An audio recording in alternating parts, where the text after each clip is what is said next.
70% of employees planning to leave their job say burnout is the reason why. That's not just a stat, it's a warning. Poor tech setups, clunky systems, and outdated tools can quietly chip away at performance, morale, and retention. As Chris Power, CEO of Power Consulting, says, the right technology can be your key to a better employee experience, but the wrong technology can put you in a worse position instead of a better one. So, what makes the difference? Start with flexibility.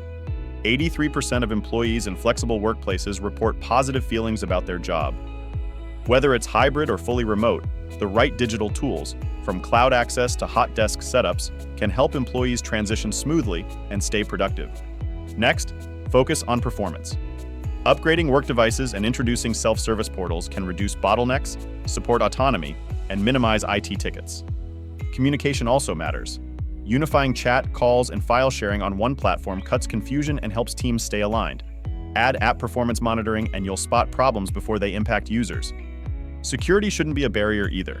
Single sign-on makes access easier while tightening controls. And when you combine that with collaboration analytics, you get real insight into workloads and well-being. But tread carefully. Common assumptions like more features mean more value, or employees will use new tools right away, often backfire. Challenges like legacy systems, siloed data, or poor rollout planning can tank your efforts before they take off. Avoiding those traps takes intention, not just installation. If you're serious about using tech to create a better work environment, you'll want to see the full list of strategies and watchouts. You can read the full article now on our website.